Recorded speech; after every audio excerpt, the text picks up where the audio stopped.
نحمده ونصلي على رسوله الكريم اما بعد فاعوذ بالله من الشيطان الرجيم بسم الله الرحمن الرحيم رب اشرح لي صدري ويسر لي امري واحلل عقدة من لساني يفقهوا قولي رب زدني علما اللهم فقهنا في الدين اللهم انا نسألك علما نافعا وعملا متقبلا ورزقا طيبا اللهم انی اسألک ایمانا لا یرتد ونعیما لا ینفد ومرافقة محمد صلی اللہ علیہ وسلم فی اعلی جنت الخلد آمین یا رب العالمین۔ آج ہم عبادلہ اربعہ میں سے تیسرے عبداللہ یعنی عبداللہ بن عباس رضی اللہ عنہما کا ذکر خیر کریں گے انشاءاللہ۔ اور انتہائی ایک یونیک ہستی تھے، بہت ہی دین کی گہری سمجھ اور فکر رکھنے والے جامع الصفات انسان تھے۔ رسول اللہ صلی اللہ علیہ وسلم کے چچا عباس رضی اللہ عنہ کے بیٹے ہیں، اور آپ صلی اللہ علیہ وسلم کی زوجہ مطہرہ ام المومنین میمونہ بنت الحارث کے بھانجے بھی ہیں۔ اس لحاظ سے آپ خالد بن ولید رضی اللہ عنہ کی خالہ کے بیٹے بھی تھے، اس لیے کہ یہ ماں شریک بہنیں تھیں، خالد رضی اللہ عنہ کی والدہ اور ام المومنین سیدہ میمونہ رضی اللہ عنہ۔ بہت ہی ایک اسکالرلی ان کی پریزنس تھی جب تک یہ حیات رہے، اور عمر رضی اللہ تعالیٰ عنہ جیسے ایک انسان جو ہیں وہ بھی ان کی علمی عظمتوں کے بہت ایک متاثر تھے ان سے، اور ان کو باقاعدہ ایکسیپٹ کرتے تھے اور اون کرتے تھے اور ان سے فائدہ بھی اٹھاتے تھے۔ نام عبداللہ تھا اور کنیت ابو العباس تھی۔ والد کا نام عباس بن عبد المطلب، جو نبی کریم صلی اللہ علیہ وسلم کے حقیقی چچا تھے۔ والدہ کا نام ام الفضل لبابہ بنت الحارث الہلالیہ تھا، اور وہ ان جلیل القدر صحابیات میں سے ہیں جنہیں مکہ میں خدیجہ رضی اللہ عنہا کے بعد سب سے پہلے قبول اسلام کا شرف حاصل ہوا۔ یعنی والدہ بہت پہلے مسلمان ہو گئیں، لیکن جو ہجرت ہے وہ بالکل فتح مکہ سے کچھ دیر پہلے جو ہے وہ جا کر تو یہ ملے ہیں رسول اللہ صلی اللہ علیہ وسلم سے اپنی فیملی کے سمیت۔ اور عبداللہ بن عباس جو ہیں ان کا ویسے شمار صغار صحابہ میں ہوتا ہے، جو بچے تھے نبی صلی اللہ علیہ وسلم کے عہد مبارک میں، اور اتنے ینگ تھے کہ آپ صلی اللہ علیہ وسلم کے وفات کے وقت تک انہوں نے کسی ایک غزوے میں بھی شرکت نہیں کی تھی۔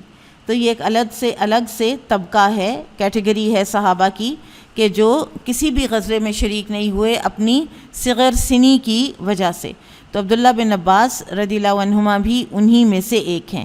لیکن حضر میں، یعنی جب آپ صلی اللہ علیہ وسلم مدینہ میں ہوا کرتے تھے، تو عبداللہ بن عباس آپ صلی اللہ علیہ وسلم کے ساتھ رہتے تھے، بہت آپ کے قریب رہنے کا ان کو شوق تھا۔ اپنی خالہ کے گھر کی جب باری ہوتی تھی تو ہم دیکھیں گے کہ وہاں جا کر رات کو سو بھی جایا کرتے تھے، اور نبی صلی اللہ علیہ وسلم کو آبزرو کرتے تھے۔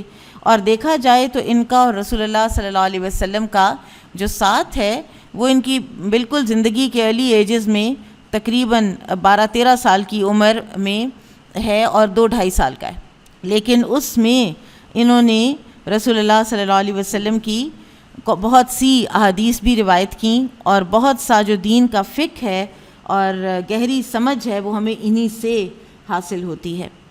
تو ان کو الحبر الامہ بھی کہا جاتا ہے، البحر بھی کہا جاتا ہے، یعنی سمندر، علم کا سمندر، ترجمان القرآن، امام المفسرین، یہ بھی ان کے القاب میں سے ہے۔ عطا بن ابی رباح یہ ایک تابعی ہیں اور عبداللہ بن عباس رضی اللہ عنہما کے شاگرد ہیں۔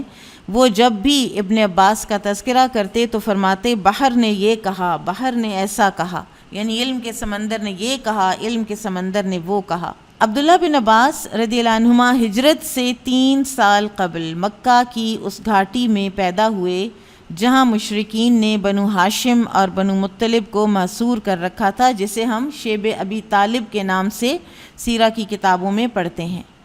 اور وہاں پر ولادت ہوئی تھی، گھاٹی کے اندر عبداللہ بن عباس کی۔ تو جب عباس رضی اللہ تعالیٰ عنہ نے اپنی اہلیہ کے حوالے سے نبی صلی اللہ علیہ وسلم کو یہ خوشخبری دی کہ ان کے ہاں اولاد ہونے والی ہے، تو آپ صلی اللہ علیہ وسلم بہت خوش ہوئے تھے اور آپ نے فرمایا تھا لعل اللہ ان یبید وجوہنا بغلام، یقیناً اللہ تعالیٰ اس لڑکے کے ذریعے ہمارے چہروں کو روشن کر دے گا، یعنی اسے بہت بابرکت اور مسرت کا، خوشی کا، سعادت کا ذریعہ بنائے گا۔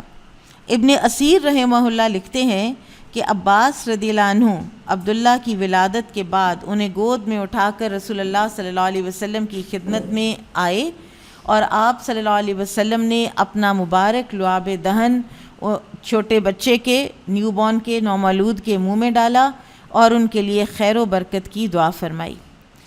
ابن عباس رضی اللہ عنہما بہت وجیح، بہت ہینڈسم، بہت خوبصورت انسان تھے اور اجمل القریش تھے، اور اسی طرح سے ان کی اولاد میں ایک ان کے بیٹے ہیں علی بن عبداللہ بن عباس، ان کے بارے میں کہا جاتا ہے کہ وہ بھی بہت ہی خوبصورت انسان تھے، تو خوبصورتی ان کے ہاں، ہینڈسمنیس جو ہے وہ ان کے ہاں چلی آ رہی تھی۔ ان کا چہرہ جتنا خوبصورت تھا اتنا ہی روبدار بھی تھا، لمبی ہائٹ تھی، زلفیں کانوں کی لو تک تھیں جنہیں وہ مہندی سے رنگ لیا کرتے تھے، اور ان کی شخصیت میں عقل و دانش کوٹ کوٹ کر بھری ہوئی تھی۔ عطا بن نبی رباح کہا کرتے تھے کہ میں جب بھی 14ویں کا چاند دیکھتا ہوں تو مجھے ابن عباس کا چہرہ یاد آ جاتا ہے۔ اچھا، یہاں سے ایک شاگرد کی استاد سے محبت کا بھی پتہ چلتا ہے، اس کا ادب، اس سے جو فائدہ اٹھایا، اس کی وجہ سے اس کے لیے کوئی ایسے القاب بنا لینا کہ بحر نے یہ کہا، بحر نے ایسا کہا، اور اسی طرح سے ان کی جو فزیکل ایک اپیرنس تھی اس سے بھی محبت۔ بہت نفیس تھے، انتہائی نفاست پسند تھے، کسی راستے سے گزر جاتے تو لوگ پوچھتے کہ یہاں سے ابن عباس گزرے ہیں یا کوئی کستوری کا تاجر گزرا ہے، یعنی اتنی خوشبو جو ہے وہ پھیل جاتی تھی جہاں سے بھی یہ گزرتے تھے۔ ان کے بارے میں یہ بھی آتا ہے سورۃ البقرہ کی جو آیت ہے نا، وَلَهُنَّ مِثْلُ الَّذِي عَلَيْهِنَّ بِالْمَعْرُوفِ، کہ عورتوں پر بھی، عورتوں کے لیے بھی حقوق ہیں، جیسے ان پر فرائض ہیں ویسے ہی ان کے بھی حقوق ہیں معروف طریقے سے۔ تو یہ جب گھر جاتے اپنی بیوی کے پاس تو پہلے اپنے آپ کو گروم کرتے، پہلے صاف ستھرے ہو کر گروم کر کے اپنے آپ کو، تو یہ جاتے اور فرماتے کہ ان کا حق ہے، وَلَهُنَّ مِثْلُ الَّذِي عَلَيْهِنَّ بِالْمَعْرُوفِ، کہ اگر میں ایکسپیکٹ کرتا ہوں کہ میرے جانے پر میری بیوی اچھی حالت میں ہو تو مجھے بھی اس کو اچھی حالت میں ہی ملنا چاہیے۔ کبھی کبھی سیاہ رنگ کا عمامہ باندھتے اور بالشت بھر کے 2 شملے چھوڑتے، ایک کو اپنے سینے پر ڈال لیتے اور دوسرے کو کمر پر یعنی پیچھے کی طرف لٹکا لیتے۔ اس کو ذرا امیجن کریں نا کہ جیسے ایک وہ سر کے اوپر باندھ کے گول، اور ایک آگے اس کا پلہ اور ایک جو ہے وہ پیچھے۔ اور بعض صحابہ کا جو ہم دیکھتے ہیں اور تابعین کا طریقہ وہ تھا ایک شملہ اور وہ پیچھے، یہ بھی ہے طریقہ۔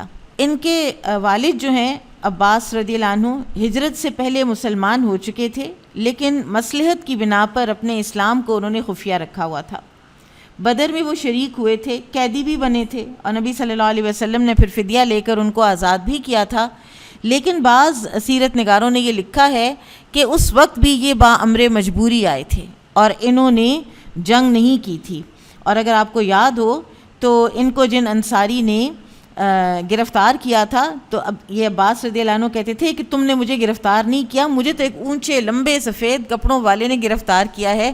تو وہ انصاری کہتے تھے کہ میں نے ہی ان کو گرفتار کیا ہے۔ تو آپ صلی اللہ علیہ وسلم نے پھر ان سے کہا تھا کہ خاموش رہو، اللہ نے تیسرے آسمان سے تمہاری مدد بھیجی تھی، یعنی اصل میں ان کو ایک فرشتے نے کیا تھا۔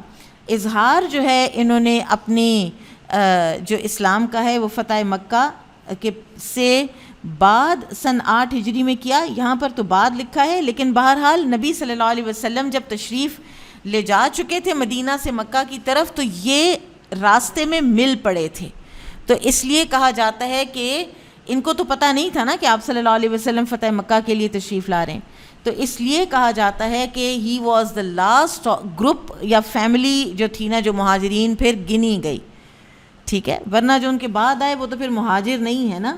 اور پھر وہ فتح مکہ کے بعد پھر سیدنا ابن عباس اپنے والدین کے ساتھ تشریف لے گئے تھے مدینہ میں. اور ابن عباس کہا کرتے تھے نا کہ وہ جو ایک آیت ہے نا کہ جو مستضعفین ہیں، کہ جو کمزور ہیں عورتوں اور بچوں میں سے مکہ میں، کہ جو وہاں سے اس بات کی استطاعت ہی نہیں رکھتے کہ وہ ہجرت کر جائیں، تو ان پر بھی کوئی قدغن یا پکڑ نہیں ہے. تو وہ فرمایا کرتے تھے کہ میں اور میری والدہ ان مستضعفین میں سے تھے، کیونکہ ان کے لیے اب ان کے پاس ایسے کوئی وسائل نہیں تھے کہ وہ ہجرت کر جاتے. والدین کے ساتھ ہجرت کے وقت عبداللہ بن عباس رضی اللہ عنہما کی عمر 11 سال کے لگ بھگ تھی.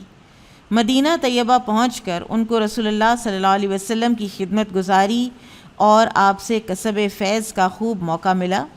جب رسول اللہ صلی اللہ علیہ وسلم کا انتقال ہوا تو اس وقت ان کی عمر 13 برس تھی.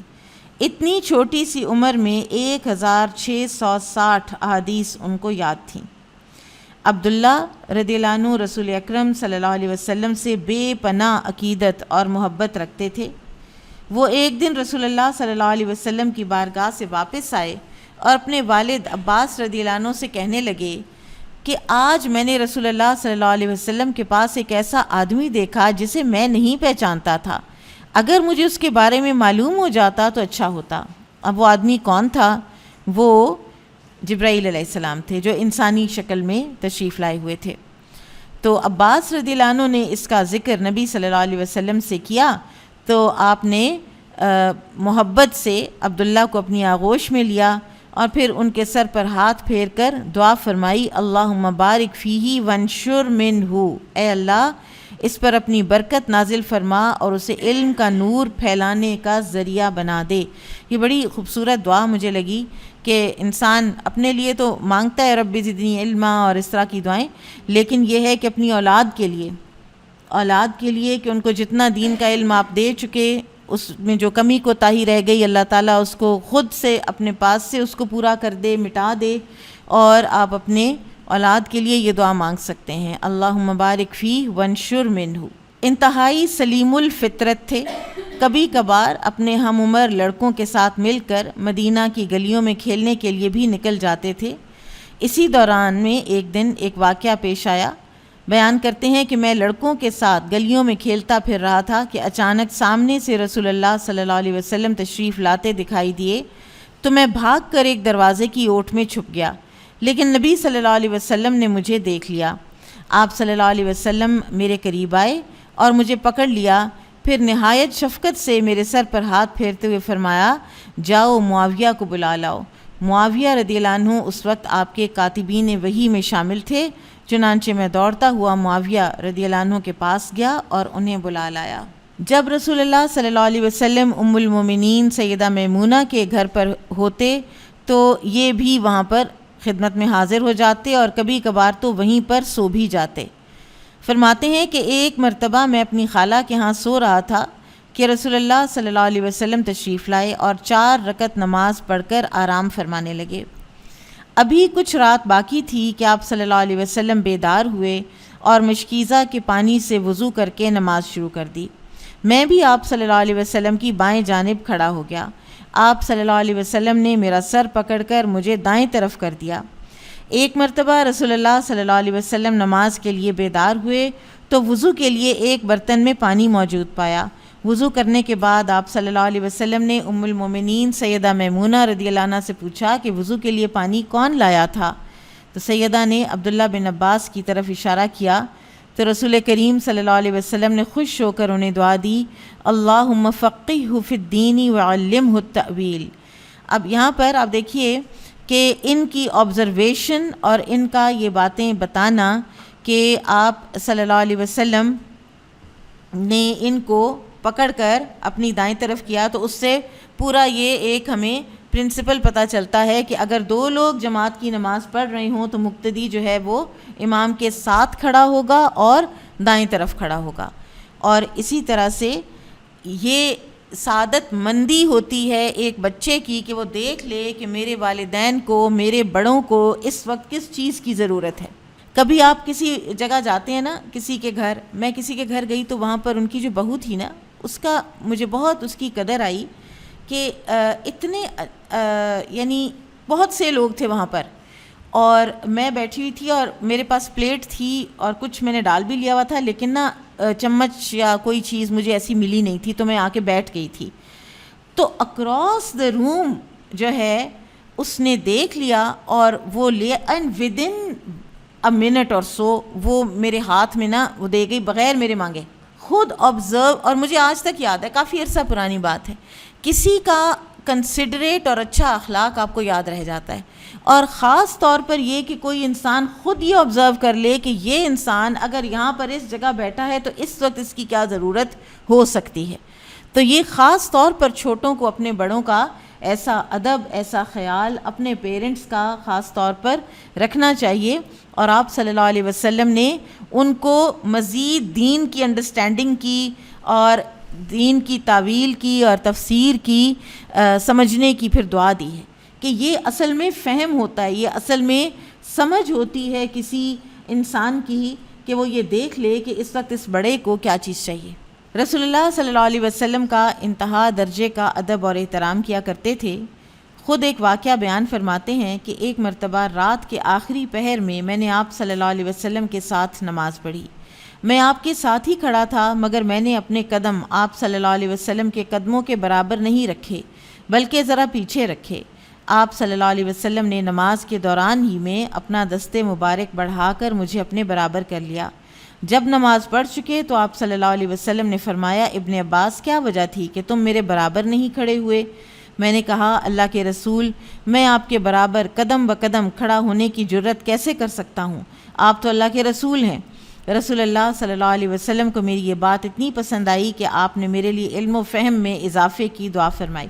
ایسا معلوم ہوتا ہے کہ مختلف اوقات میں کئی مرتبہ آپ صلی اللہ علیہ وسلم نے ان کو یہ دعا دی ہے. عبداللہ بن عباس کو حدیث سننے کا، علم حاصل کرنے کا، لکھنے کا بہت شغف تھا، اور رسول اللہ صلی اللہ علیہ وسلم کی وفات کے بعد آپ سینئر صحابہ کرام سے رجوع کیا کرتے تھے، اور ان کے گھروں کے دروازوں کے باہر گرمی میں بیٹھے رہتے تھے، اور اگر وہ اندر سو رہے ہوتے تو ان کو جگاتے نہیں تھے کہ اس وقت یہ میرے استاد ہیں، حدیث میں نے سیکھنی ہے ان سے، میں ان کا شاگرد ہوں اس وقت. تو ان کو جگاتے نہیں تھے، بال گردآلود ہو جاتے تھے. وہ صحابی باہر نکلتے اور وہ دیکھتے تو وہ کہتے کہ اے اللہ کے رسول کے چچا کے بیٹے، اے ابن عم رسول صلی اللہ علیہ وسلم، آپ نے ہمیں آگاہ کر دیا ہوتا یا آپ نے ہمیں بلا لیا ہوتا. تو یہ ان کی عاجزی تھی کہ فرماتے کہ نہیں، مجھے آپ کی ضرورت ہے. اور پھر وہ سنتے اور اس کو لکھتے اور اس کو یاد رکھتے اور اس کو آگے کوٹ کرتے. آپ دیکھیں کہ صحیح بخاری میں وہ اتنی لمبی حدیث جو ہے، جو ابو سفیان نے پورا واقعہ نریٹ کیا ہے ہرقل کے دربار کا، اس کے محل کا، وہ سارا انہوں نے روایت کیا ہے. جا جا کے بیٹھتے تھے، جا جا کے بڑوں کے پاس بیٹھتے تھے اور پوچھا کرتے تھے، اور وہ ان کو سناتے تھے اور پھر یہ من وان اس کو نریٹ کرتے تھے. تو فرماتے ہیں کہ خود فرماتے ہیں کہ جب رسول اللہ صلی اللہ علیہ وسلم وفات پا گئے تو میں نے ایک انصاری سے کہا کہ آؤ صحابہ کرام سے علم حاصل کر لیں. آج وہ بکثرت موجود ہیں، کل بکھر جائیں گے یا موجود نہ رہیں گے تو پھر ہم کس سے علم حاصل کریں گے؟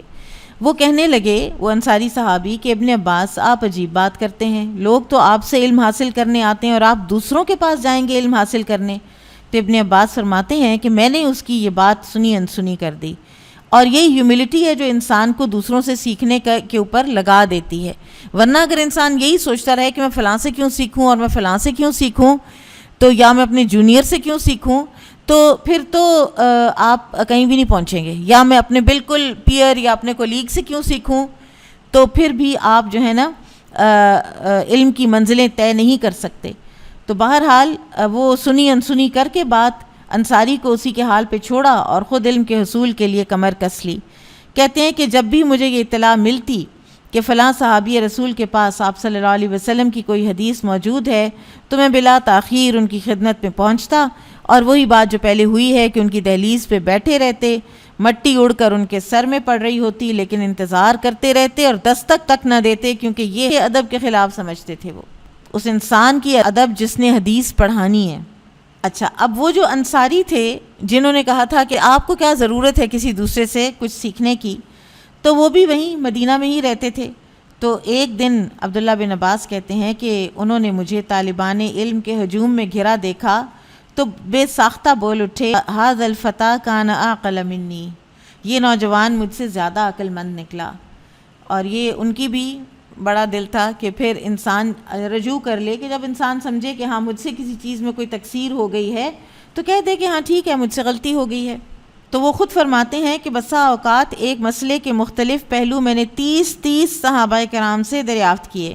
ایک اور جگہ فرماتے ہیں کہ رسول اللہ صلی اللہ علیہ وسلم کی وفات کے بعد کبار صحابہ کی خدمت میں موقع بموقع حاضری کو میں نے اپنی عادت بنا لیا۔ میں ان کے پاس جاتا، رسول اللہ صلی اللہ علیہ وسلم کے غزوات اور قرآن کے متعلق ان سے سوالات کرتا۔ آپ کو یاد ہوگا سیرہ میں ہم نے پڑھا تھا کہ فرماتے تھے کہ ایک عرصے سے میرے دل میں آتا تھا کہ میں عمر رضی اللہ عنہ سے پوچھوں کہ یہ 2 ازواج مطہرات کون سی ہیں جن کا ذکر ہے سورہ تحریم میں، لیکن ان کی ہیبت سے میری ہمت نہیں پڑتی تھی۔ تو ایک دفعہ سفر حج میں ان کو وضو کروا رہا تھا تو پھر میں نے پوچھ لیا، تو انہوں نے کہا کہ وہ عائشہ اور حفصہ تھیں، اور پھر انہوں نے ساری وہ واقعہ ایلا والی جو کہانی ہے وہ ساری سنائی، اور اس کے راوی ابن عباس ہیں۔ وہ فرماتے ہیں کہ میں جس کے پاس بھی جاتا وہ رسول اللہ صلی اللہ علیہ وسلم سے رشتہ داری کی بنا پر مجھ سے بڑے تپاک سے ملتا اور بہت خوش ہوتا۔ اسی طرح میں نے ابی بن کعب رضی اللہ عنہ کے پاس بھی جانا شروع کر دیا۔ وہ واقعی بڑے عالم تھے اور راسخین فی العلم تھے۔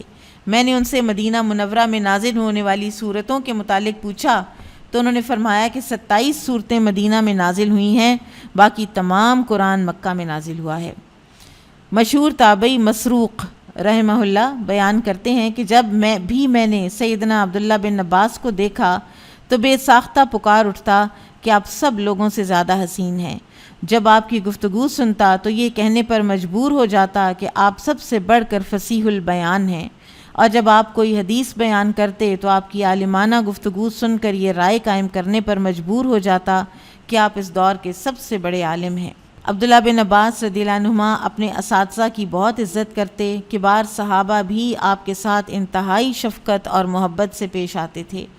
کاتب وحی سیدنا زید بن ثابت جو قضاء یعنی عدالتی فیصلے، فقہ، قرات، علم وراثت وغیرہ میں مہارت رکھتے تھے، وہ جب بھی کہیں جانے کے لیے اپنی سواری پر بیٹھنے کا ارادہ کرتے، عبداللہ بن عباس ان کے سامنے نہایت ادب و احترام سے یوں کھڑے ہو جاتے جیسے کہ غلام اپنے آقا کے سامنے با ادب کھڑا ہوتا ہے، اور نہایت ادب سے ان کے گھوڑے کی لگام پکڑ لیتے۔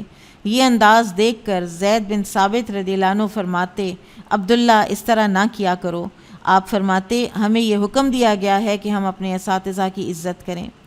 یہ بات سن کر زید بن ثابت رضی اللہ عنہ نے فرمایا، آپ مجھے اپنا ہاتھ دکھائیں۔ انہوں نے حکم کی تعمیل کرتے ہوئے اپنا ہاتھ ان کی طرف بڑھایا تو زید بن ثابت نے اسے چوم لیا۔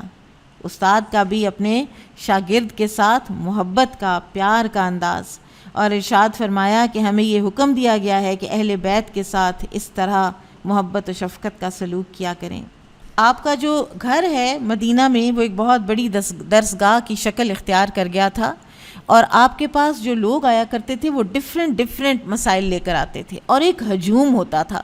تو پھر آپ نے اس کو آرگنائز کر دیا، جیسے آپ لوگوں کی کلاسز ہوتی ہیں کہ یہ کلاس اب فقہ کی ہے، یہ کلاس سیرہ کی ہے، یہ قرآن کی تفسیر کی ہے، تو انہوں نے پورشنز اپنے دنوں کے جو ہے وہ بانٹ دیے تھے کہ اس وقت پر سارے وہ لوگ آ جائیں جن کے فقہی سوالات ہیں، اس وقت اب سارے وہ لوگ آ جائیں جن کو کوئی اور نوعیت کی کوئی چیز پوچھنی ہے، جس کو کوئی مسئلہ حلال و حرام پوچھنا ہے وغیرہ وغیرہ، تو کیٹیگرائز کر دیا انہوں نے۔ اور اسی طرح سے سیدہ میمونہ رضی اللہ عنہا کے بارے میں آتا ہے کہ انہوں نے نبی صلی اللہ علیہ وسلم کے بعد اپنا گھر عبداللہ بن عباس کے لیے وقف کر دیا تھا کہ آپ جو ہیں یہاں پر آ کے تو درس و تدریس کا کام کیا کریں۔ تو عبداللہ بن عباس رضی اللہ عنہ ان کے گھر میں بھی درس و تدریس کیا کرتے تھے، اور جہاں یونیورسٹیز میں سینکڑوں اساتذہ ہوتے ہیں یا ایک چھوٹے سے ادارے میں بھی کئی اساتذہ ہوتے ہیں، یہاں استاد صرف ایک تھا، عبداللہ بن عباس رضی اللہ عنہما۔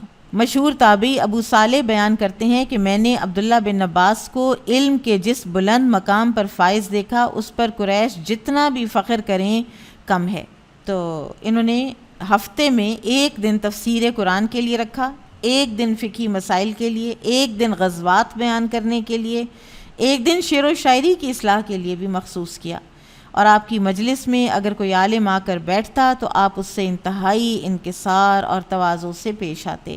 کوئی سائل سوال کرتا تو اسے تسلی بخش جواب دیتے۔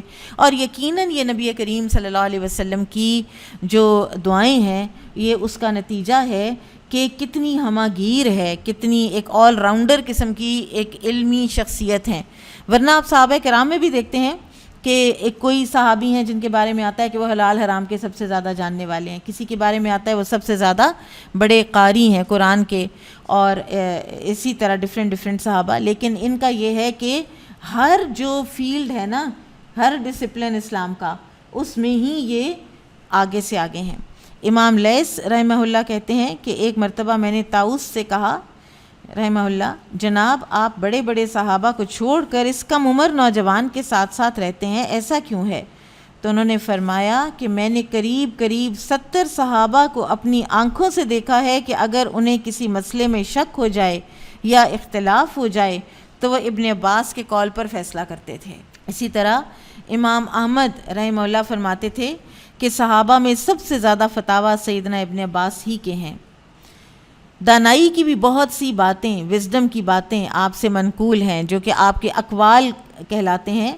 تو ایک مرتبہ آپ نے اپنی زبان پکڑی اور فرمایا، اے زبان اچھی بات کہا کر فائدے میں رہے گی، بری باتوں سے چپ رہا کر عذاب سے محفوظ رہے گی۔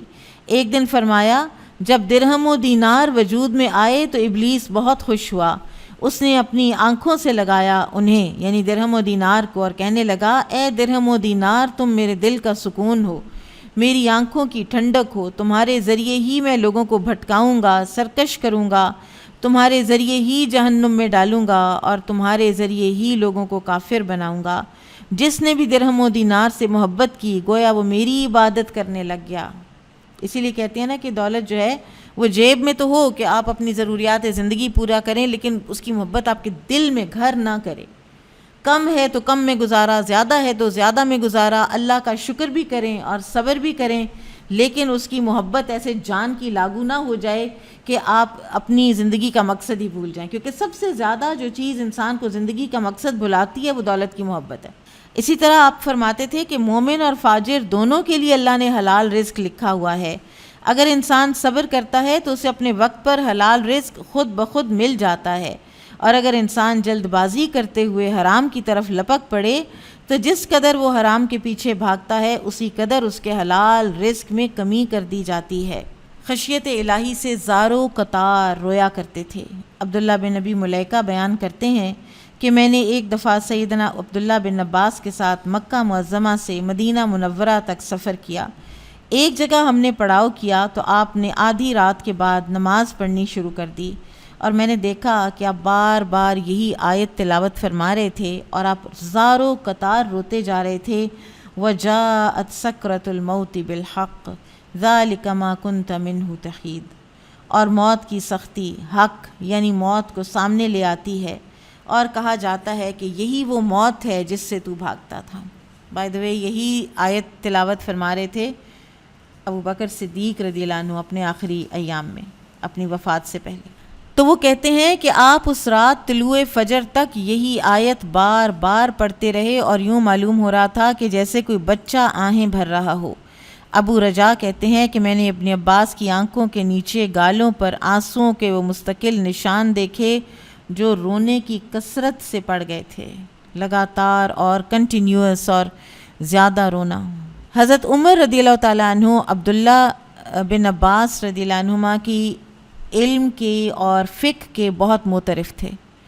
سعید بن جبیر ایک تابعی ہیں رحمہ اللہ، یہ بیان کرتے ہیں کہ عمر رضی اللہ عنہ نے عبداللہ بن عباس کو مخاطب کر کے ارشاد فرمایا، لقد علمت علما ما علمناہ، جتنا آپ کو علم ہے اتنا ہمیں نصیب نہیں ہے۔ عبداللہ بن عباس بیان کرتے ہیں کہ ایک روز مجھے میرے والد نے نصیحت کرتے ہوئے ارشاد فرمایا، بیٹا دیکھنا عمر بن خطاب کا تجھے بڑا قرب حاصل ہے، لہٰذا 3 باتوں کا خاص خیال رکھنا، ان کا کوئی راز فاش نہ کرنا۔ وہ امیر المومنین ہیں، وہ ایک ایسی سینسٹیو پوزیشن پہ ہیں، تمہیں اگر ان کی کوئی بات، کوئی اسٹیٹ کی بات، کوئی ان کا پرسنل راز تمہیں پتہ چلا، کبھی کسی کو نہ بتانا۔ نہ کوئی خوبی، کوئی ایسی چیز کہ جو اسٹیٹ کے لیول کی کوئی ہو، کوئی ڈاکیومنٹیشن ہو، اور نہ کوئی انسان کی کوئی ایسا کمزوری جو کسی کے ہاتھ آ جائے۔ اس کو ذرا آپ رکھ کے دیکھیے اس اخلاقی زوال پر کہ جو آج ہمارے ہاں پایا جاتا ہے۔ ان کے پاس کسی کی غیبت نہ کرنا، وہ سنیں گے نہیں، ڈانٹ پڑے گی تمہیں، اور کبھی کوئی بات خلاف واقعہ نہ کہنا۔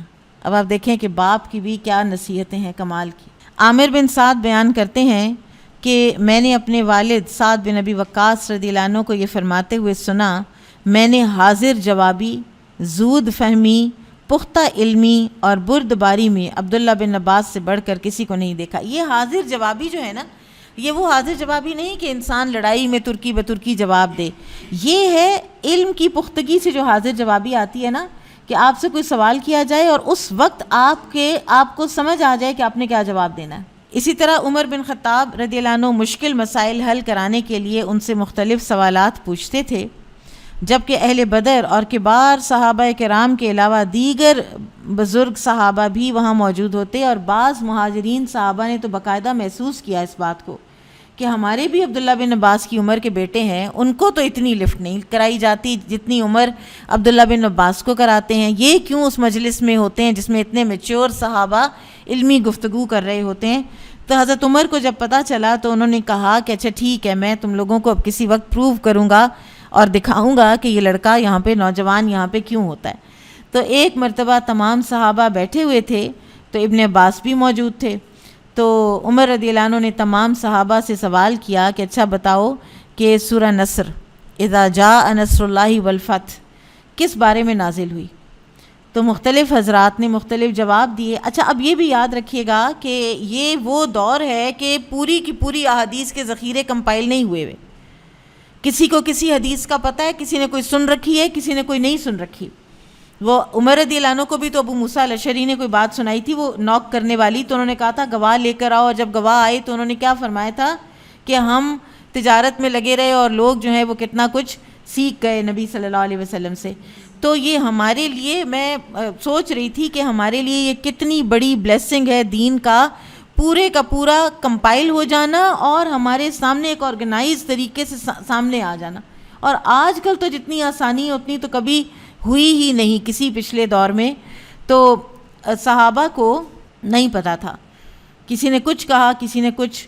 تو عمر رضی اللہ عنہ نے آخر میں ابن عباس رضی اللہ عنہما سے پوچھا کہ تم بتاؤ کہ یہ صورت کس بارے میں نازل ہوئی تھی؟ تو انہوں نے بتایا کہ میرے علم کے مطابق اس صورت میں رسول اللہ صلی اللہ علیہ وسلم کو ان کی موت کے قریب آنے کی خبر دی گئی ہے۔ امیر المومنین نے انہیں شاباش دی اور کہا کہ ابن عباس نے درست کہا۔ اس طرح تمام صحابہ کرام پر ابن عباس کی علمی شان اجاگر اور امیر المومنین کو انہیں اپنے قریب رکھنے کا سبب واضح ہو گیا۔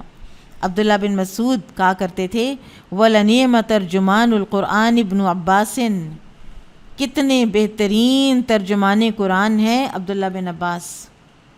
ابو وائل بیان کرتے ہیں کہ عبداللہ بن عباس نے ایک مرتبہ امیر حج ہونے کی حیثیت سے حج کا خطبہ ارشاد فرمایا، اور یہ تب بھی عثمان رضی اللہ تعالیٰ عنہ نے بھی انہوں نے امیر حج بنا کر بھیجا تھا اس سال میں جس سال میں پھر حضرت عثمان کی شہادت ہو گئی تھی۔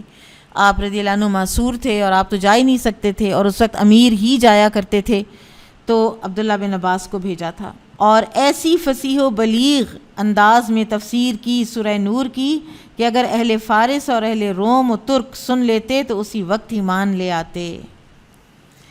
ایک شخص نے سیدنا ابن عمر سے قرآن مجید کی آیت کانتا رتقن ففتقناہما کی تفسیر پوچھی، یعنی یہ زمین و آسمان دونوں جڑے ہوئے تھے اور پھر اللہ تعالیٰ نے ان کو پھاڑ کر الگ کیا۔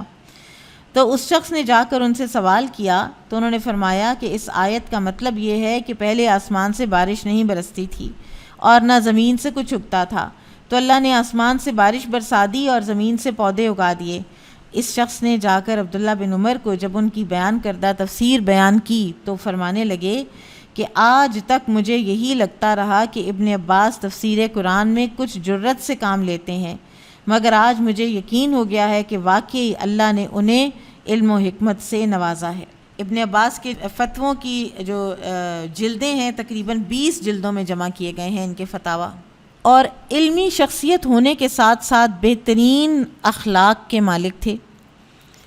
سیدنا ابو ایوب انصاری رضی اللہ عنہ عبداللہ بن عباس کے پاس بصرہ پہنچے تو انہوں نے ابو ایوب انصاری رضی اللہ عنہ کا پرتپاک استقبال کیا، ان کے قیام کے لیے ایک گھر ان کی خدمت میں پیش کیا اور فرمایا میں آپ کی اس انداز میں مہمان نوازی کرنا چاہتا ہوں جیسے آپ نے ہجرت کے موقع پر رسول اللہ صلی اللہ علیہ وسلم کی مہمان نوازی کی تھی۔ تو ابو ایوب انصاری رضی اللہ عنہ نے اپنی آمد کا مقصد بیان کیا کہ میں مقروض ہوں اور اس لیے یہاں آیا ہوں کہ میرے لیے ادائے قرض کی کوئی سبیل بن جائے۔ تو عبداللہ بن عباس نے پوچھا کتنا قرض ہے؟ فرمایا 20,000 درہم۔ چنانچہ آپ نے ان کی خدمت میں 40,000 دینار نقد، 20 غلام اور گھر کا تمام اثاثہ پیش کر دیا۔ ایثار، سخاوت، اخلاق اور ادب ان صحابی کا کہ جنہوں نے نبی صلی اللہ علیہ وسلم کی مہمان نوازی کی تھی اور وہ اس مہمان نوازی پر اللہ کی طرف سے مامور کیے گئے تھے۔ جہاد بھی کیے انہوں نے نبی صلی اللہ علیہ وسلم کے بعد۔ اب بہت سی کیٹیگریز بن گئی ہیں نا، ایک وہ کیٹیگری ہے بندے کی کہ جو کہتا ہے کہ میں تو ہیومینیٹیرین ہوں اور میں تو بس لوگوں کی خدمت کرتا ہوں، غریب عوام کی خدمت کرتا ہوں، نماز روزے کی تو اللہ تعالیٰ کو ضرورت نہیں ہے۔ دوسری طرف ایک کیٹیگری ہے کہ جو کہتے ہیں کہ ہم تو نماز روزہ اور علم حاصل کرنے میں مشغول ہیں، ہمیں تو کسی اور چیز کی ہوش ہی نہیں ہے، یہ تو علم ہے اور علم کا راستہ ہی جنت کا راستہ ہے۔ لیکن جو علم و عمل دونوں کا راستہ ہے اس کے اندر ہر چیز شامل ہے۔ تو اسی لیے عبداللہ بن عباس رضی اللہ عنہما جو ہیں انہوں نے بعد میں جہاد میں بھی حصہ لیا ہے۔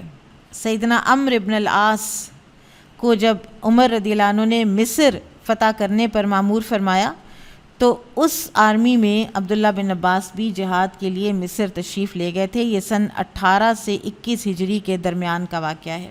اسی طرح عثمان رضی اللہ عنہ کے زمانے میں ایک جنگ ہوئی تھی جسے جنگ سبع عبادلہ کہا جاتا ہے۔ 7 عبداللہ جو ہیں صحابی وہ اس میں تھے اور اس میں بھی شریک ہوئے تھے عبداللہ بن عباس، اور یہ افریقہ کی جانب کا یہ جہاد تھا۔ اور ابن حجر نے اپنی کتاب الاصابہ میں بیان کیا ہے کہ وہاں کا جو حاکم تھا گریگری، اس سے ایسی اعلیٰ گفتگو کی عبداللہ بن عباس نے کہ وہ ان کی غیر معمولی ذہانت اور قابلیت پر حیران رہ گیا اور اس کی زبان پر بے اختیار یہ الفاظ آ گئے کہ آپ حبر عرب ہیں، عرب کے بہت بڑے عالم ہیں۔ جب سیدنا عثمان رضی اللہ تعالیٰ عنہ کی شہادت ہوئی تو امر خلافت میں علی رضی اللہ عنہ کو ابن عباس نے کیا مشورہ دیا؟ ہم بات کر چکے کہ حضرت عثمان نے ان کو حج کا امیر بنا کر بھیجا تھا، اور یہ امارت حج سے جب واپس آئے تو وہاں تو حشر برپا تھا۔ عثمان رضی اللہ عنہ شہید کیے جا چکے تھے اور لوگ علی رضی اللہ عنہ کو خلافت کی ذمہ داریاں سنبھالنے پر مجبور کر رہے تھے۔ تو علی رضی اللہ عنہ نے اس بارے میں عبداللہ بن عباس سے مشورہ کیا، اور یہ دست راست تھے حضرت علی کے، اور چچا کے بیٹے بھی تھے، ینگر تھے حضرت علی سے، اور بہت صائب الرائے تھے، بہترین مشورہ دیتے تھے۔ تو انہوں نے اپنی رائے ظاہر کرتے ہوئے کیا کہا تھا کہ اس وقت جس کے ہاتھ پر بیعت کی جائے گی اس پر عثمان کے خون کا ناحق تہمت بھی لگا دی جائے گی، یعنی اوائڈ کیجئے، لیکن لوگوں کو اس وقت آپ کی اشد ضرورت ہے، اس لیے اللہ کے بھروسے پر اس بارے گراں کو اٹھا لیجئے۔ آپ اوائڈ کر سکتے ہیں کیونکہ یہ ہونا ہے، یہ آپ دیکھ لیجئے کہ یہ ہوگا ضرور، اور پھر ساتھ ہی دوسرا آپشن بھی دے دیا۔ اور آپ دیکھیں کہ یہی اصل عقل مندی ہوتی ہے کہ آپ ڈیڈ اینڈز نہیں چھوڑتے۔ اگر اس وقت حضرت علی کو وہ کہہ دیتے کہ اپنی جان بچائیں، آپ پر الزام آ جانا ہے، اور وہی ہوا۔ اور ایک اور روایت میں یہ بھی آتا ہے کہ انہوں نے حضرت علی سے کہا تھا کہ آپ گھر کا دروازہ بند کر کے بیٹھ جائیے یا اپنی جاگیر پر چلے جائیے اور خاموشی کا رویہ اختیار فرمائیے، یہ لوگ ساری دنیا کی خاک چھان ماریں گے لیکن خلافت کا بارے گراں اٹھانے کے قابل آپ کے سوا انہیں کوئی نہیں ملے گا۔ اللہ کی قسم اگر آپ ان مصریوں کو اپنے ساتھ لیں گے تو لوگ لا محالہ آپ پر قتل عثمان کی تہمت لگا دیں گے۔ سیدنا علی رضی اللہ عنہ نے بہرحال گوشہ نشین ہونا مناسب نہ سمجھا اور اہل مدینہ کے اتفاق عام سے خلافت کی ذمہ داری اٹھا لی۔ پھر اس کے بعد ان کا جو حضرت علی رضی اللہ عنہ کا جو پہلا ایک فیصلہ تھا امیر معاویہ کو سیریا کے گورنر کے طور پر معزول کرنے کا اور عبداللہ بن عباس کو وہاں پہ گورنر لگانے کا، تو انہوں نے معذرت بھی کی اور ساتھ یہ بھی مشورہ دیا کہ آپ معاویہ کو بھی معزول مت کیجیے۔ تو وہ عمر رضی اللہ عنہ کے زمانے سے شام کے گورنر چلے آ رہے ہیں، تجربہ کار ہیں، فوری طور پر اتنی چینجز مت کیجیے. لیکن کچھ پولیٹیکل فیکٹرز ایسے تھے کہ حضرت علی رضی اللہ عنہ کی ججمنٹ یہی تھی کہ ان کو معزول کیا جائے. بہرحال پھر جنگ جمل میں جو ایک افسوسناک لڑائی سن 36 ہجری میں پیش آئی، اس میں سیدنا عبداللہ بن عباس علی رضی اللہ عنہ کی طرف سے نہایت بہادری سے لڑے. اور اس کے بعد جنگ جمل آپ کو پتہ ہے کس طرح سے اینڈ ہوئی، اور اس کے بعد حضرت علی رضی اللہ عنہ نے عبداللہ بن عباس رضی اللہ عنہما کو بصرہ کا گورنر بنا دیا تھا. پھر اس کے جنگ جمل کے بعد جنگ صفین پیش آئی ہے امیر معاویہ رضی اللہ عنہ اور علی رضی اللہ تعالی عنہ کے درمیان میں، اور اس میں ابن عباس فوج کے میسرہ پر تھے حضرت علی رضی اللہ عنہ کی فوج کے، اور انتہائی شجاعت اور پامردی سے تب بھی وہ لڑے تھے. اور باقی سارا وہ جو تحکیم کا معاملہ ہے اس میں بھی معاہدہ تحکیم پر دستخط کرنے والوں میں بھی شامل تھے. اور ایک اور روایت میں ہے کہ علی رضی اللہ عنہ عبداللہ بن عباس رضی اللہ عنہ کو حکم بنانا چاہتے تھے، لیکن جو فریق مخالف ہیں انہوں نے کہا کہ عبداللہ بن عباس اور علی دراصل ایک ہی شخصیت ہے، حکم کسی غیر جانبدار شخص کو ہونا چاہیے. تو اس لیے پھر حضرت علی نے ابو موسیٰ الاشعری کو بنایا تھا. پھر تحکیم جب ہے وہ کوئی خاص اس کا فیصلہ نہ نکلا تو جنگ صفین کے بعد خوارج نے جنگ نہروان میں جو ہے وہ اس کو چھیڑ دیا اور علم بغاوت بلند کر دیا، اور وہاں پہ پھر جنگ نہروان ہوئی، اور اس سلسلے میں بھی عبداللہ بن عباس نے مصالحانہ کردار ادا کیا تھا. خارجیوں کے اعتراضات اور عبداللہ بن عباس کے جوابات یہ بہت ہی ایسے ہیں کہ آپ کو یہاں سمجھ آتی ہے کہ کیا فکر تھی اور کتنی پیشنس تھی، کتنا سیلف کنٹرول تھا، اتنے ایک حیا سوز اور اتنے ان ریزنیبل مطالبات کے مقابلے میں بات کرنے کا انداز کتنا منجھا ہوا اور کتنا سیلف کنٹرول پر مبنی تھا. تو انہوں نے حضرت علی نے جب ان کو بھیجا خوارج کے پاس تو خوارج نے کہا کہ ہمیں علی رضی اللہ عنہ کے خلاف 3 بنیادی اعتراضات ہیں. پہلا یہ کہ علی بن ابی طالب نے اللہ کے دین میں انسانوں کو حکم بنا دیا. وہ کہتے تھے ان الحکم الا للہ، اور بس انسان تو کوئی حکم بن ہی نہیں سکتا، جیسے آپ نے ابو موسیٰ الاشعری کو بنایا. دوسرا اعتراض یہ ہے کہ جنگ جمل میں عائشہ صدیقہ رضی اللہ عنہا سے جنگ کی لیکن مال غنیمت نہیں لوٹا اور نہ ہی انہیں قیدی بنایا. تیسرا اعتراض یہ ہے کہ علی بن ابی طالب نے اپنے نام سے امیر المومنین کا لقب ہٹا دیا ہے، حالانکہ اہل ایمان نے ان کے ہاتھ پر بیعت کی اور انہیں اپنا امیر بنایا تھا. تو عبداللہ بن عباس رضی اللہ عنہما نے ان خارجیوں کے اعتراضات سن کر ارشاد فرمایا کہ اگر میں تمہیں قرآن و سنت کی روشنی میں ان تمام اعتراضات کا شافی جواب دے دوں تو کیا تم لوگ مان لو گے؟ تو انہوں نے کہا ہاں ٹھیک ہے، ہم قرآن و سنت کی بات مان لیں گے. تو انہوں نے پہلے اعتراض کا جواب دیا کہ حکم کیوں بنایا کسی انسان کو. تو انہوں نے سورۃ المائدہ کی آیت نمبر 95 پڑھی کہ جس میں اللہ تعالیٰ نے احرام میں اگر کسی سے وائلیشن ہو جائے، کوئی شکار کر لے، تو پھر کوئی حکم جو ہیں ذوا عدل منکم وہ فیصلہ کریں گے کہ کیا فدیہ دے وہ بندہ جس سے احرام کی یہ وائلیشن ہوئی ہے.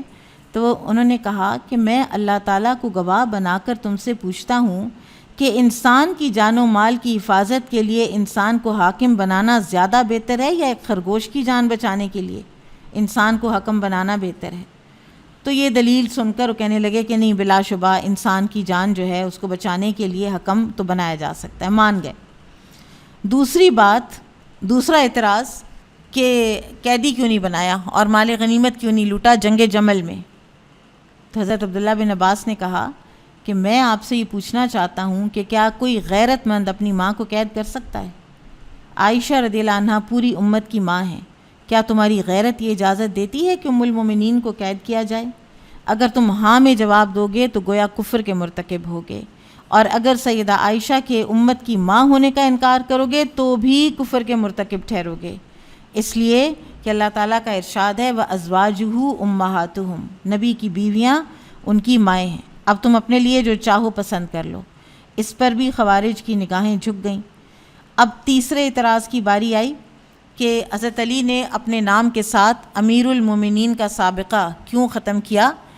تو آپ سب کو یاد ہوگا کہ صلح حدیبیہ میں نبی صلی اللہ علیہ وسلم نے مصلحتاً رسول اللہ کا لفظ جو ہے وہ اپنے نام سے ہٹا کر اپنے آپ کو محمد بن عبداللہ کہہ دیا تھا اور مطالبہ مان لیا تھا کفار کا، اور ارشاد فرمایا تھا کہ واللہ میں اللہ کا رسول ہوں، تمہارے ماننے یا ماننے سے کوئی فرق نہیں پڑتا۔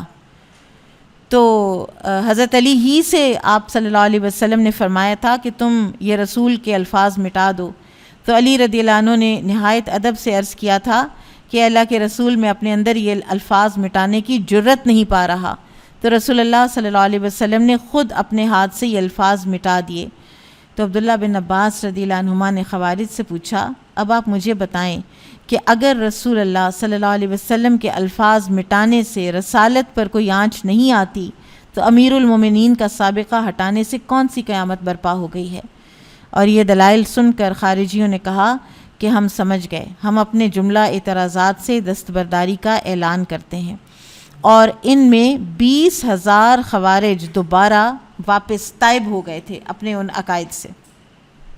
بہرحال جو لوگ اپنی ہٹ دھرمی پر قائم رہے تو ان کے ساتھ پھر اس کے بعد جنگ نہروان ہوئی ہے۔ حضرت علی رضی اللہ تعالیٰ عنہ کی شہادت کے بعد جب حسن رضی اللہ عنہ کی خلافت آئی ہے کوئی تقریباً 6 مہینے کے لیے، تو عبداللہ بن عباس کو انہوں نے اپنی فوج کا سپہ سالار بنایا۔ اچھا، حضرت علی نے اپنی زندگی میں ایران کا بھی ان کو گورنر بنایا ہے عبداللہ بن عباس کو، اور لیکن کچھ ہی عرصے کے بعد یہ ایران کی گورنری سے مستعفی ہو گئے اور مکہ جا کر گوشہ نشینی اختیار کر لی۔ پھر اس کے بعد حسن رضی اللہ عنہ نے ان کو اپنی فوج کا سپہ سالار بنایا۔ پھر اس کے کچھ ہی عرصے کے بعد حسن رضی اللہ عنہ نے نبی صلی اللہ علیہ وسلم کی وہ پیشین گوئی کہ یہ میرا بیٹا سردار ہے اور اس کے ذریعے سے مسلمانوں کے 2 بہت بڑے گروہوں میں صلح ہوگی، تو وہ پیشین گوئی پوری ہوئی اور حضرت حسن دستبردار ہوئے اور معاویہ رضی اللہ عنہ کو خط لکھ کر جان و مال کی امان حاصل کی، اور انہوں نے کہا کہ مسلمانوں کا خون پہلے ہی بہت بہہ چکا ہے، تو اب ہم مزید اس کا محرک نہیں بنیں گے، اور وہ بھی مکہ جا کر بالکل ایک تنہائی گوشہ نشینی کی زندگی انہوں نے بھی اختیار کر لی۔ اور معاویہ رضی اللہ عنہ کا جو عہد ہے اس میں ابن عباس حجاز ہی میں رہے، مکہ ہی میں رہے، وقتاً فوقتاً معاویہ سے ملنے دمشق جاتے رہتے تھے، اور اس سے ان کی غرض بنو ہاشم کے مفادات کی حفاظت ہوتی تھی۔ یہ بھی ایک آنا چاہیے طریقہ کہ وہ ایک مسلمان ہیں، وہ ایک امیر ہیں، ٹھیک ہے، اور نماز قائم کرنے والے ہیں، باقی جو چیزیں پولیٹیکل ڈیفرنسز ہیں ان کو، وہ جو اخلاقیات اور تعلقات ہیں ان کو الگ الگ رکھنا آنا چاہیے۔ پولیٹیکل ڈیفرنسز اپنی جگہ پہ ہوتے ہیں۔ اب معاویہ رضی اللہ عنہ کے ساتھ جو حضرت علی کے پولیٹیکل ڈیفرنسز تھے وہ کتنی پیک پہ پہنچے ہیں، لیکن اور یہ حضرت علی کے ساتھ ہی ہیں باقاعدہ، لیکن یہ معاویہ رضی اللہ عنہ کو ملنے جاتے ہیں اور ان کو پتہ تھا کہ لارجر انٹرسٹ بنو ہاشم کا اسی کے اندر ہے، کیونکہ اس وقت وظائف بھی جاری ہوا کرتے تھے اور بہت کچھ جو ہے وہ ہو رہا تھا، تو جس سے ان کا یہ وہاں جانا وغیرہ جو ہے وہ ان کے لیے بہت بہتر رہا۔ اور 50 ہجری میں جب حسن رضی اللہ عنہ نے وفات پائی ہے تو اس وقت بھی عبداللہ بن عباس دمشق ہی میں تھے، اور معاویہ رضی اللہ عنہ نے تعزیت کی تھی ابن عباس سے حسن رضی اللہ عنہ کی، یہ کہہ کر آجرک اللہ، اللہ آپ کو اجر دے، یعنی یہ بھی ایک طریقہ ہے تعزیت کرنے کا، کسی کو کہنا کہ جو دکھ آپ کو پہنچا ہے اس پر اللہ تعالیٰ آپ کو اجر دے فلاں کی وفات کا۔ معاویہ رضی اللہ عنہ ابن عباس رضی اللہ عنہما کی بہت تکریم کرتے تھے، اعلیٰ پیمانے پر خاطر مدارت کرتے اور انہیں عطیات اور تحفے بھی دیا کرتے تھے۔ امیر معاویہ رضی اللہ عنہ نے جب قسطنطنیہ کی فتح کے لیے ایک لشکر روانہ کیا جو کہ یزید کی آپ کو پتہ ہے کہ سرکردگی میں تھا، وہ سپہ سالار تھا یزید بن معاویہ، تو عبداللہ بن عباس اور کئی دوسرے قریش کے نوجوان جو ہیں وہ بھی اس میں شامل تھے، اور کہا جاتا ہے کہ امام حسین رضی اللہ تعالیٰ عنہ بھی اس لشکر کے اندر موجود تھے۔ اور اس کی جو محرک تھا یہ لشکر قسطنطنیہ بھیجنے کا، وہ حدیث تھی کہ آپ صلی اللہ علیہ وسلم نے فرمایا تھا کہ میری امت کا پہلا لشکر جو کیسر کے شہر پر جہاد کرے گا وہ مغفور ہے، یعنی اس کو اللہ نے بخش دیا۔ پھر سیدنا حسین رضی اللہ عنہ کو بہت سے صحابہ کے بارے میں آتا ہے کہ انہوں نے منع کیا کہ آپ مت جائیں کوفہ، وہ بھی ایک پولیٹیکل ایک چیز تھی، اور حسین رضی اللہ عنہ کو ایک طرح سے ڈسیو کیا گیا تھا، اور کوفہ کے لوگ جو ہیں وہ شاید اس وقت ڈسیپشن کے لیے کر نہیں رہے تھے، ان کے ذہن میں دھوکہ نہیں تھا، لیکن پھر وہ وفا کر نہ سکے اصل میں. تو انہوں نے کہا تھا کوفی لا یوفی، آپ جا رہے ہیں کوفہ، آپ کو پتہ ہے کہ کوفہ والے تو وفا نہیں کرتے، آپ کوفہ جانے کا ارادہ ترک کر دیں. اور انہوں نے یہاں تک بھی کہا تھا کہ وفات کے وقت جب، اب آپ ان کا فہم دیکھیے کہ وفات کے وقت جب رسول اللہ صلی اللہ علیہ وسلم نے چن لیا نا آخرت کو، تو صرف اپنے لیے نہیں چنا، اپنے اہل بیت کے لیے بھی چنا. آپ کو اس دنیا میں یہ امور خلافت میں سے کچھ نہیں ملنے لگا، آپ مت جائیں.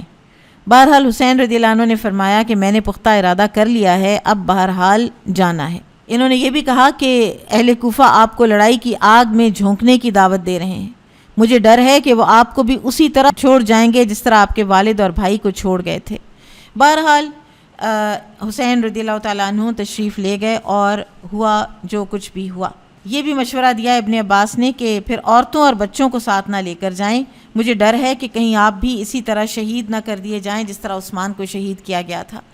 تو حسین رضی اللہ عنہ نے جواب دیا کہ اہل و عیال بھی ساتھ ہی جائیں گے، کیونکہ ان کے ذہن میں جنگ تھی ہی نہیں. ابن عباس کے کچھ ذاتی اوصاف و خصائل. ابن عباس رضی اللہ عنہما لالچ سے بالا تر ہو کر سب کے لیے بھلائی اور خیرخواہی کی تمنا رکھتے تھے. ایک مرتبہ ایک شخص انہیں برا بھلا کہنے لگا تو اس کی فضولیات سن کر فرمانے لگے، تم مجھے برا بھلا کہہ رہے ہو، حالانکہ مجھ میں 3 بڑی خصوصیات ہیں. اگر مجھے کتاب اللہ کی کسی آیت کا علم ہو جائے تو میری سب سے بڑی تمنا یہ ہوتی ہے کہ میں سب کو وہ علم سکھا دوں. اگر میں کسی مسلمان حاکم کے بارے میں یہ سنتا ہوں کہ وہ عدل و انصاف سے فیصلے کرتا ہے تو میری خوشی کی انتہا نہیں رہتی، چاہے اس حاکم اور اس کے معاملات کا مجھے ساری زندگی کوئی فائدہ نہ ہو، لیکن اگر وہ عادل ہے تو بس وہ مجھے پسند ہے. اور جب مجھے یہ پتہ چلتا ہے کہ کسی اسلامی سرزمین پر باران رحمت برسا ہے اور وہاں خوشحالی کا دور دورہ ہے، تب بھی میں خوشی سے پھولے نہیں سماتا، حالانکہ میرا وہاں کوئی مال مویشی نہیں ہوتا. اس سے کیا پتہ چلتا ہے؟ سچی خیر خواہی، ہر کسی کی خوشی میں خوش، چاہے آپ کا اپنا کوئی مفاد نہیں ہے. کسی دور مسلمان ملک کو کوئی اچھی بات آج بھی پہنچ جائے تو ہم خوش ہو رہے ہوں. ویسے الحمدللہ ہم پاکستانی تو بہت ہی خوش ہوتے ہیں اور غمگین بھی بہت ہوتے ہیں. ہر حال میں صبر کرنے والے، اللہ کی رضا پر راضی رہنے والے اور ہر دم خوش رہنے والی ہستی تھے. آپ کی بڑھاپے میں آپ کی بینائی جاتی رہی تو ایک معالج کو طلب کیا گیا، تو اس نے کہا کہ میں پوری کوشش کروں گا کہ آپ کی آنکھوں سے پانی بہنے لگے، آپ کو کچھ دن 5 وقت کی نماز چھوڑنی پڑے گی. تو انہوں نے کہا کہ 5 دن نماز نہ پڑھنے کی بات تم مجھے کرتے ہو، میں تو 1 رکعت بھی چھوڑنے کا روادار نہیں. اور مجھے رسول اللہ صلی اللہ علیہ وسلم کا فرمان یاد ہے کہ جس نے 1 نماز بھی چھوڑی، کل ملاقات کے دن اللہ اس پر سخت ناراض ہوگا.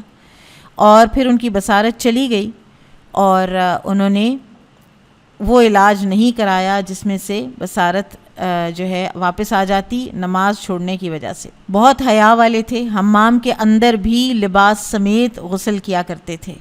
ایک مرتبہ معاویہ رضی اللہ عنہ نے ابن عباس رضی اللہ عنہما کی خدمت میں 4000 درہم کا عطیہ بھیجا. انہوں نے وہ تمام مال بنو عبد المطلب میں تقسیم کر دینے کا حکم فرمایا. وہ کہنے لگے جناب ہم صدقہ نہیں لیتے. فرمایا یہ صدقہ نہیں ہے، یہ میری طرف سے آپ لوگوں کے لیے ہدیہ ہے. آپ صلی اللہ علیہ وسلم نے ایک مرتبہ ان کو شیخ قریش کا لقب بھی دیا تھا، یہ قوم قریش کا سردار ہوگا، جب انہوں نے نبی صلی اللہ علیہ وسلم کے گھر میں رات رہنے کی تمنا کی تھی، خواہش کی تھی.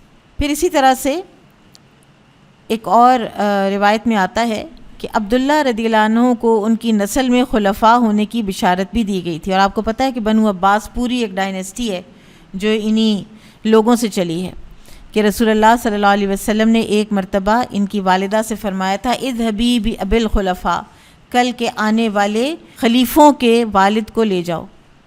انتہائی دور اندیش تھے، جیسا کہ ہم نے جنگ صفین میں ان کے مشورے حضرت علی رضی اللہ عنہ کو وقتاً فوقتاً جو بھی یہ مشورے دیتے رہے.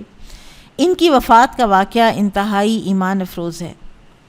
آخری عمر میں ان کی بصارت جاتی رہی تھی اور رسول اللہ صلی اللہ علیہ وسلم نے اس کی پیشن گوئی اس وقت کی تھی جب عبداللہ بن عباس اپنے والد محترم کے کہنے پر آپ کی زیارت کے لیے حاضر ہوئے تھے۔ اس وقت انہوں نے دیکھا تھا کہ ایک شخص رسول اللہ صلی اللہ علیہ وسلم سے گفتگو کر رہا ہے۔ یہ باادب کھڑے انتظار کرتے رہے۔ جب وہ شخص چلا گیا تو رسول اللہ صلی اللہ علیہ وسلم نے عبداللہ بن عباس سے پوچھا، میرے عزیز تم کب سے یہاں کھڑے ہو؟ عرض کی تقریباً 1 گھنٹہ ہوا۔ آپ نے فرمایا، کیا تم جانتے ہو کہ میں کس سے باتیں کر رہا تھا؟ عرض کیا، اللہ اور اس کا رسول ہی بہتر جانتے ہیں۔ فرمایا، وہ جبرائیل تھے۔ سنو، انبیاء کے علاوہ جس نے بھی انہیں دیکھا اس کی بصارت جاتی رہی، تم پر بھی آخری عمر میں اس کا اثر ہوگا۔ ابن عبد البر نے ابن عباس کا تذکرہ رقم کرتے ہوئے کچھ اشعار لکھے ہیں جن کا معنی ہے کہ اگر اللہ تعالیٰ نے میری آنکھوں سے نور لے لیا ہے تو کوئی بات نہیں، میری زبان اور دل میں تو ان کا نور موجود ہے۔ میرا دل بیدار اور ہوشیار ہے، میری عقل میں کوئی فطور نہیں، اور زبان میں میرے منہ میں تیز تلوار کی طرح محفوظ ہے۔ ان کی جب وفات ہوئی تو ایک عجیب و غریب سفید پرندہ فضا سے اترا اور ان کے کفن کے اندر داخل ہو گیا۔ لوگوں نے جب یہ عجیب و غریب منظر دیکھا تو اس کی تعبیر یہ کی کہ یہ ابن عباس کا علم ہے جو آج انہی کے ساتھ دنیا سے رخصت ہو رہا ہے۔ سعید بن جبیر کہتے ہیں کہ اس کے بعد وہ پرندہ کبھی کسی کو دکھائی نہ دیا۔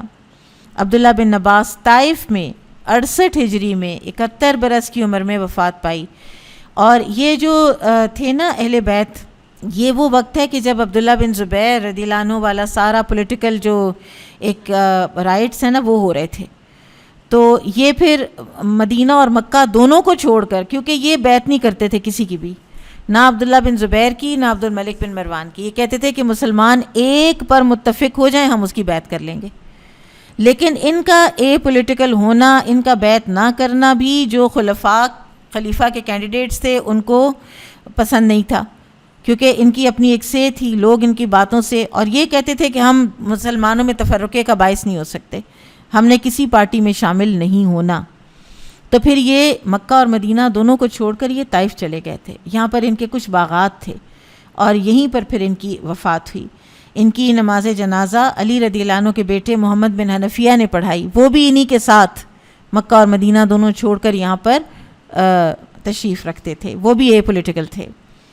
اور جب انہیں دفن کیا جانے لگا تو پردہ غیب سے یہ آواز آئی، یا ایتھا النفس المطمئنہ ارجعی الی ربک راضیۃ مرضیہ فادخلی فی عبادی وادخلی جنتی۔ اے مطمئن روح، تو اپنے رب کی طرف چل اس حال میں کہ تو اس سے راضی، وہ تجھ سے راضی، پھر تو میرے خاص بندوں میں داخل ہو جا اور میری جنت میں داخل ہو جا۔ جابر بن عبداللہ رضی اللہ عنہما کو جب ابن عباس کی موت کا پتہ چلا تو انہوں نے شدت جذبات سے اپنا ایک ہاتھ دوسرے ہاتھ پر مارا اور فرمایا، آج لوگوں کا سب سے بڑا عالم اور سب سے بڑھ کر حلیم شخص فوت ہو گیا۔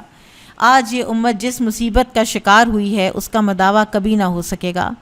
رافع بن خدیج، یہ بھی صحابی رسول ہیں صلی اللہ علیہ وسلم، یہ فرمانے لگے کہ آج ایسا شخص فوت ہوا ہے جس کے علم کے سب مشرق و مغرب والے محتاج تھے۔ ابن حنفیہ یعنی حضرت علی کے بیٹے محمد بن حنفیہ فرمانے لگے، آج اس امت کا عالم ربانی ہم سے رخصت ہو گیا۔ واقعتاً وہ بہت ہی بڑے عالم تھے اور بہت ہی اعلیٰ اخلاق کے حامل تھے۔ ایک بہت ہی ان کی خوبصورت جو بات ہے کہ یہ صحابہ کو وزٹ کیا کرتے تھے، ان کے وفات کے وقت بھی ان کو وزٹ کیا کرتے تھے اور ان کو اللہ سے حسن ظن اور ان کو تسلیاں دیتے تھے۔ اور انہی میں ایک واقعہ حضرت عائشہ کا بھی ہے کہ جو جب اپنے بستر مرگ پر تھیں تو انہوں نے اجازت چاہی، تو پہلے انہوں نے کہا کہ رہنے دو، کوئی نہ مجھے ملنے آئے۔